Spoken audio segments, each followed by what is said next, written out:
Welcome to this special episode of Decoding Gender Insights from Thought Leaders. Population First is observing the 16 days of activism against gender based violence, a global campaign from November 25th to December 10th, with a 16-part podcast series that delves into the intersection of gender and critical social issues. Since inception in 2005, Population First has focused on challenging the gendered attitudes that devalue girls and women, fuel discrimination, and perpetuate gender based violence. Gender and education in India are shaped by societal norms, economic factors, and cultural practices. Historically, girls faced barriers like early marriage, poverty, and patriarchal beliefs, prioritizing boys' education. In recent decades, while school enrollment of girls has improved, challenges persist, including high dropout rates, limited access to higher education, gender based curricula, inadequate infrastructure, and safety concerns. To focus on this critical issue in today's episode, we are joined by two distinguished experts, Meera Sundarajan, a consultant with Greater Chennai Corporation who has over 3 decades of experience working on gender, livelihoods, urban issues, mobility, education, and women's safety, while Yogita Rao, a career journalist who has tracked education for 15 years and unfailingly weaves in gender into her work. Over to the experts. So, gender in education is a broad topic. You cannot, uh, right from the accessibility, right from the social economic conditions, right from the cultural background of families and the infrastructure, and most importantly, policy making. Mira is part of policy making body, so I would really love to hear about what is happening from their end. And of late I have been focusing a lot on higher education, so I will also speak a lot on higher education. But obviously, the problem lies more problem. It is more severe when we talk about primary education, and slowly as and when we are going to the higher levels, the problem increases. There is a gender gap. We all know about it. It's a common known fact. So, yeah. So, what at policy level, we have a gender budget at BMC. In Maharashtra, in Bombay specific, the municipal corporation does have a gender budget, but it does not have, anything a policy lab per se, to look at different perspectives, including education from at policy level.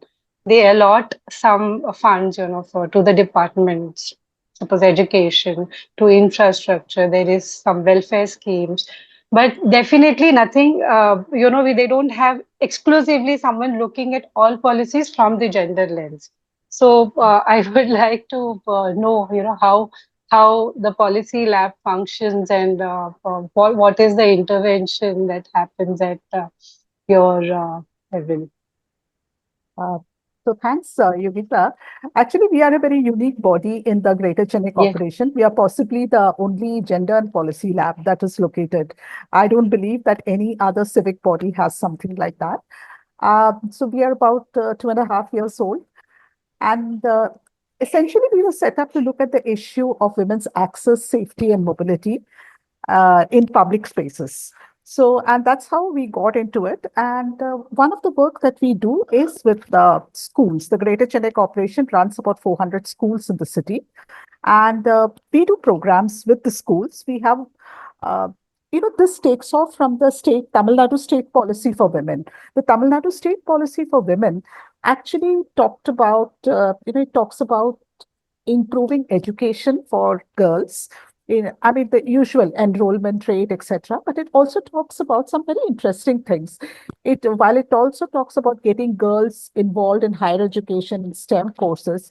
By the way, I think you must be knowing the gross enrollment rate for girls in higher Yes. education in Tamil Nadu surpasses that of boys, and it's probably the tops. Uh, Yeah. it talks about something very interesting. It talks about the fact that girls and boys it talks about forming gender clubs in the schools. So it talks about getting girls and boys to mingle together and talk to each other and learn from each other and learn to respect each other.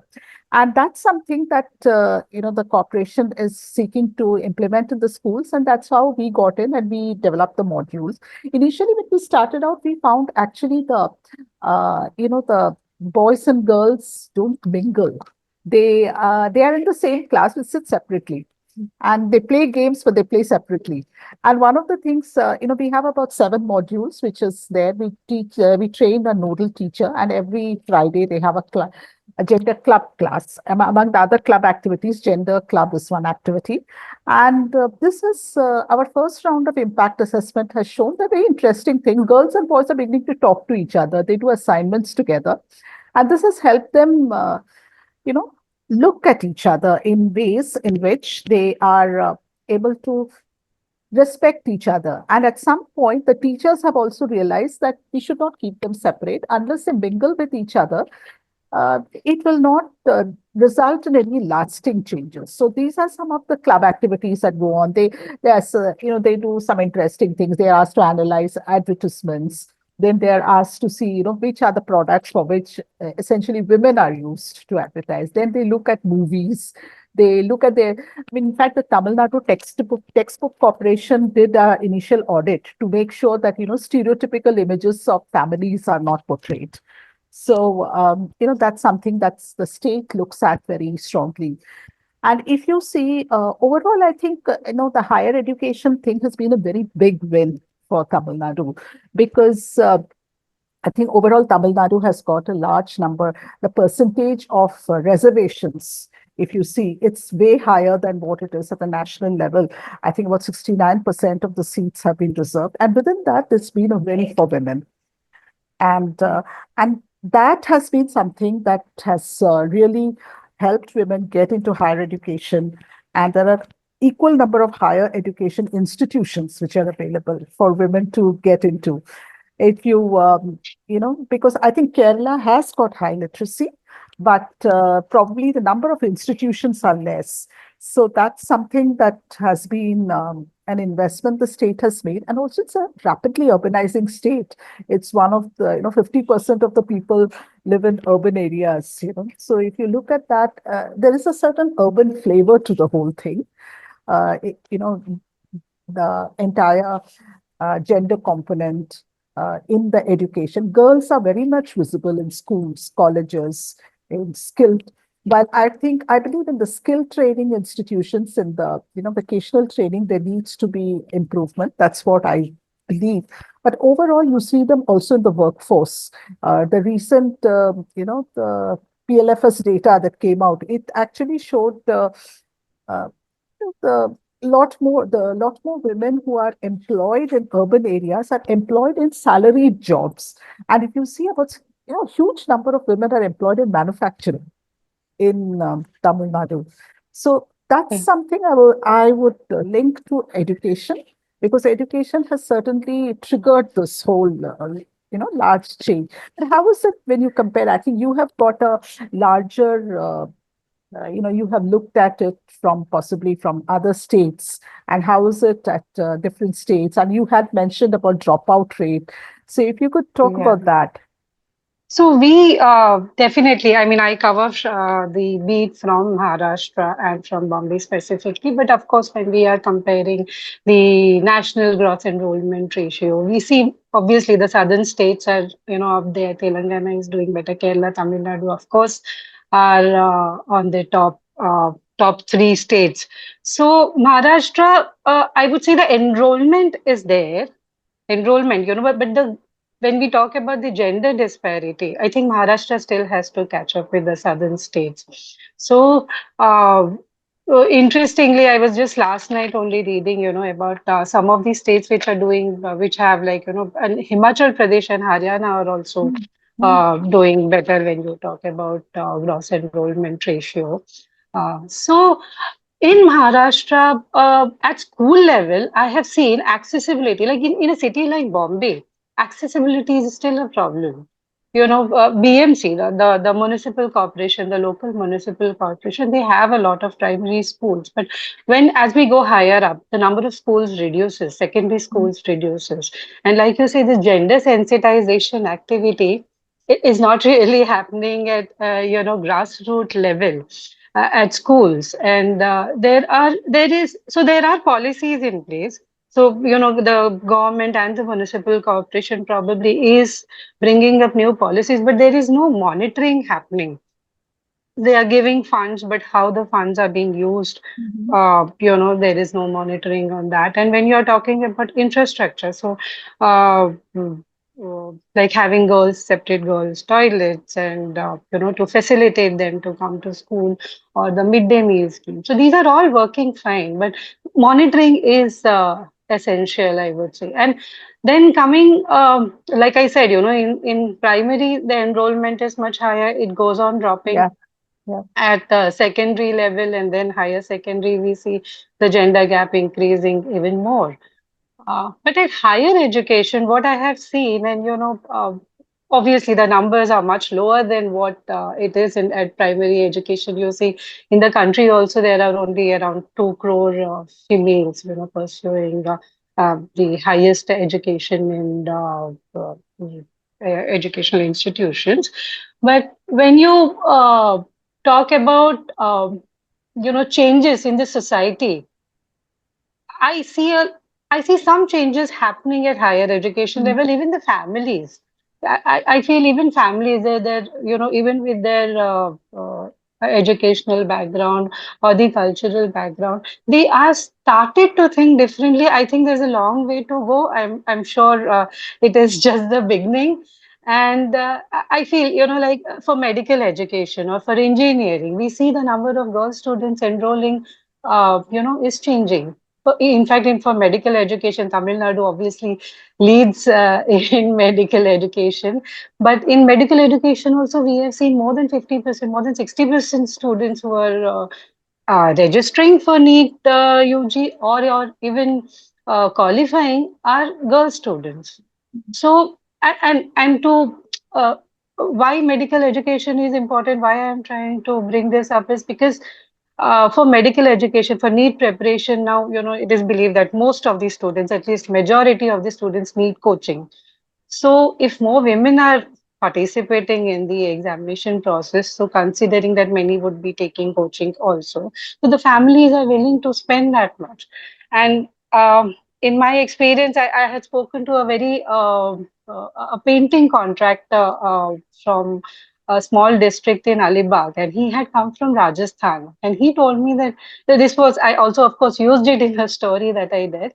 So he came from Rajasthan, from a small district called Jhunjhunu. Mhm. Jhunjhunu, yeah. So he was very keen on his daughter pursuing medicine. He said she was very good at science, and I really want her to become a doctor. And then I asked, did she manage to? So that time of the year, I asked him, if she managed to crack the exam. So she said, so he said that, she has, but her score is not as good as, say, to get a government seat. So, so he was willing to spend one more year on her coaching so that, she gets to Mm. enroll, appear again and, improve her score. So higher education, I think things, the way families are pursuing this are changing and is changing. And probably we will see a great difference, Yeah, in the coming years. yeah. I mean, yeah, and engineering, of course, there's a long gap. You still see more than 60-70% students are male students. But the state government, Maharashtra state government, recently, it was also an election year. So they recently announced a free shift scheme for all girl students whose family income is less than rupees 8 lakh. So that obviously we saw, like when we asked the registration figures and how many students are eventually enrolling, we saw the numbers going up, by 6%, by 7% across professional courses. So in Mm. engineering also we saw, it going up to say 42, 43, and MBA, of course, even educational institutions are now wanting to bring in gender diversity on the campuses. And we hear a lot of success stories. Some of the institutes we see women are actually getting good pay packages than men. In Yeah, fact, one of the yeah, stories we even yeah, quoted. yeah, yeah, Yeah, yeah. so I think it's happening, but yeah, like I said, at primary level, still a lot needs to be done. A Hmm. lot of changes are expected from the policymakers, from uh, at obviously at personal level, also at the family level, and the social background that also comes into the picture. Yeah. And what you say is absolutely true. And I think this is the place where the state can invest for the poor, for the students who come from the poorer families. And I think this the southern states are doing, because Tamil Nadu certainly has got coaching schemes for students, who have to appear for examinations like this. And that has helped. And they also have got this 1,000 rupees per month, which is given for children who go on for girls who go on for higher education. So certainly there is push. And I think in the south we are generally focused on the science education and engineering and medical education, more so with engineering. There's so a lot of girls go for engineering. It is almost like if you compare it with enrollment in humanities, I think the first thing that goes is for engineering, girls and boys, and then medicine, because I think the number of years of study is very long. So then that's a drain on people's resources. So they probably is they don't prefer it so much. But then when you look at, then it comes to commerce education, and towards the end it seems to be humanities. So that's that's the trend that we are seeing overall in terms of this. But I think coming on to this, I think one of the what I see education is beyond literacy, because while we look at literacy as one aspect to it, uh, that's the ultimate outcome. But then the whole process of engaging in education takes you through uh, takes you through so many milestones. For example, uh, it improves a woman's mobility. So, for example, even if she is within the state, if she is going from one district to the next district to go and stay in a hostel and study, and that has been a very big life-changing experience for her. That's I know, and that's something that's very important. And school, colleges help women to get networks. You get into your a social network kind of a thing, which is important. And I think these are experiences that one can leverage at a woman can leverage at a later point in time. And that is the part of education that we take for granted. But I think that is also important. Even if a girl is maybe not coming, just about scraping, passing the examination, the fact that she has been to school, she has engaged with others, and this whole idea of being out of home, being on your own, and having providing parents with the confidence that it is safe for women to be the whole entire thing. Some places there will be colleges, but maybe the hostel is something that the parents are worried about. I think while if you go along with education in traditional families, it's important to assure them that hostels will be safe for women. But having said that, I would say there are many engineering colleges in Tamil Nadu where the hostels are good, but they're in an effort to make the parents feel safe, that their daughters will be safe. There are a lot of restrictive impositions which are put on the girls. It's amazing. There are hostels, you hear of, which are privately run engineering colleges, where hostels are, locked after a certain point in the night. So just for the safety of girls. And then there are engineering colleges where girls and boys are not allowed to mingle. So these are all the fallouts, where you look at where education is not serving the purpose of empowering, because you are just keeping people out. And the gender discrimination that education is supposed to bridge is not getting achieved, and that's something that I would say, that's also the bias that we have. We look at education as something that leads ultimately to employment, which is, yes, that everyone studies to have a better life.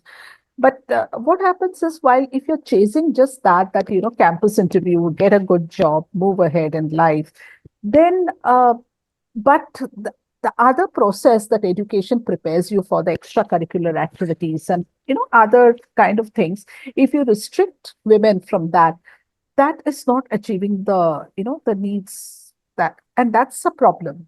That I see that as a problem in terms of the gender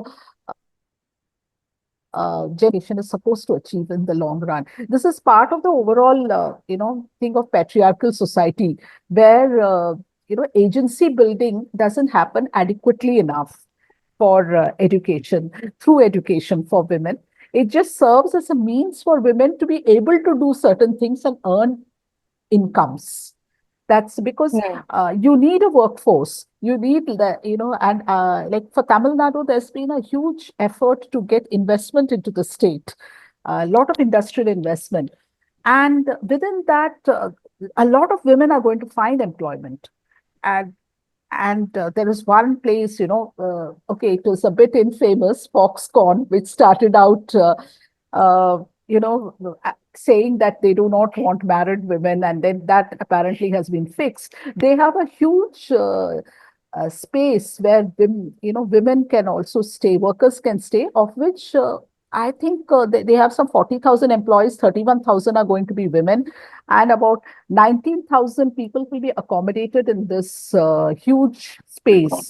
So the hostel as part of this, but hostels which provide women to live the way they want to live, that's important. Whether you are in a college, you are in a school, or you are in in a working situation. Then often in our society we confuse protection and security. Security is important for women. It's important for everybody, particularly so for women. But protection is something that's more like it's imprisoning, in some way. It's something that your father, brother, and all will do at home, so that they'll say, "Oh, don't go out. I'll go out. It's night." But then the fact is, a woman needs to go out. Streets have to be safe. They have to be well lit, and that's something that needs to be done.